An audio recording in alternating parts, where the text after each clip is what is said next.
अजितदादांच्या निधनानं बारामती पोरकी झाली।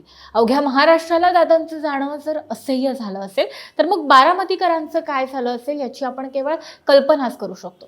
पण आता कुणीतरी बारामतीकरांची आणि त्यांच्या भविष्याची जबाबदारी घ्यायलाच हवी आहे आणि ती जबाबदारी अर्थातच अजितदादांच्या पत्नी आणि महाराष्ट्राच्या पहिल्या महिला उपमुख्यमंत्री सुनेत्रा पवार उचलतील हे जवळपास निश्चित झालंय। उपमुख्यमंत्रीपद आणि दादांच्या अन्य अनेक खात्यांसह आता सुनेत्राताई अजितदादांच्या अत्यंत लाडक्या अशा बारामती विधानसभा मतदारसंघाची काळजी यापुढे घेणार आहेत आणि त्याचसाठी दादांच्या निधनानंतर आता लवकरच बारामती विधानसभेची पोटनिवडणूक लागणार आहे। त्यासाठीची तयारी आता सुरू सुद्धा झाली आहे। अंतिम मतदार यादी सुद्धा समोर आलेली आहे आणि फक्त आता प्रतीक्षा आहे ती मतदानाच्या दिवसाची आणि तारखेची। बारामतीमध्ये सध्या नेमकं काय काय सुरू आहे, मतदार यादी आणि इतर सर्व प्रक्रिया कुठवर आली आहे आणि बारामतीची ही पोटनिवडणूक साधारणतः कधीपर्यंत लागेल, सगळं पाहूयात या व्हिडिओच्या माध्यमातून। लगेच व्हिडिओला सुरुवात करूया। नमस्कार, मी गौरी आणि तुम्ही पाहत आहात प्राईम टाइम महाराष्ट्र। सुरुवातीला एक महत्त्वाची आठवण, तुम्ही जर अजूनही आमचं चॅनेल सबस्क्राईब केलं नसेल तर ते जरूर करा। उपमुख्यमंत्री अजित पवारांच्या बारामतीतील विमान अपघातानंतर पोटनिवडणुकीची तयारी आता बारामतीमध्ये सुरू झाली आहे। याचाच पहिला टप्पा म्हणून बारामती विधानसभा मतदारसंघाच्या आगामी पोटनिवडणुकीच्या अनुषंगाने अंतिम मतदार यादी प्रसिद्ध करण्यात आली आहे। बारामती या विधानसभा मतदारसंघातील एकूण मतदारांची संख्या 3,83,767 इतकी झाली आहे आणि त्यानुसार 9 फेब्रुवारी 2026 रोजी प्रारूप मतदार यादी प्रसिद्ध करण्यात आली होती। त्यानंतर 9 फेब्रुवारी ते 25 फेब्रुवारी 2026 या कालावधीमध्ये दावे आणि हरकती या संदर्भातल्या स्वीकारण्यात आल्या। प्राप्त अर्जांची छाननी करून आवश्यक ती दुरुस्ती केल्यानंतर अंतिम मतदार यादी ही आत्ताच म्हणजे 10 मार्च 2026 रोजी प्रसिद्ध करण्यात आली आहे।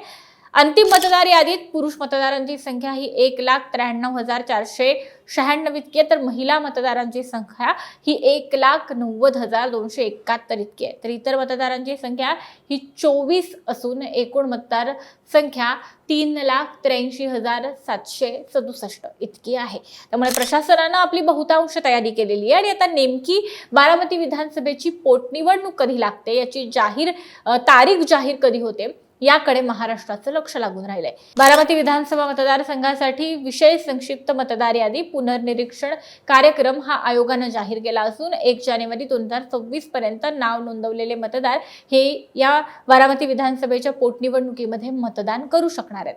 बारामती विधानसभेच्या पोटनिवडणुकीचा उमेदवार सुद्धा ठरलाय। मी मगाशीच म्हटलं त्याप्रमाणे उपमुख्यमंत्री सुनेत्रा पवार या बारामती पोटनिवडणुकीमध्ये लढणार आहेत अशी माहिती काहीच दिवसांपूर्वी समोर आली आहे। राष्ट्रवादी काँग्रेस पक्षाच्या कोअर कमिटीच्या बैठकीमध्ये पोटनिवडणूक लढण्यावर एकमत झालंय सुनेत्रा पवारांनी आणि त्यानंतर आता सुनेत्रा पवार या निवडणुकीच्या रिंगणामध्ये उतरतील।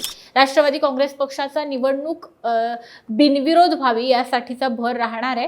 दादांनंतर त्यांच्या जागी त्यांच्या अर्धांगिनीकडेच ही जबाबदारी सोपवण्याचा निर्णय हा जसा पक्षाने घेतलाय तसाच इतरही पक्षांनी त्याला पाठिंबा द्यावा अशा पद्धतीची राष्ट्रवादीची भूमिका आहे आणि तो मिळेल यात फारशी काही शंका असण्याचं कारण नाही। राष्ट्रवादी काँग्रेसचे नेते आणि उपमुख्यमंत्री अजित पवार यांच्या अकाली निधनानंतर त्यांच्या पत्नी सुनेत्रा पवारांनी महाराष्ट्राच्या पहिल्या महिला उपमुख्यमंत्री म्हणून शपथ घेतली। राजभवन इथं झालेल्या एका कार्यक्रमामध्ये राज्यपालांनी त्यांना पद आणि गोपनीयतेची शपथ दिली।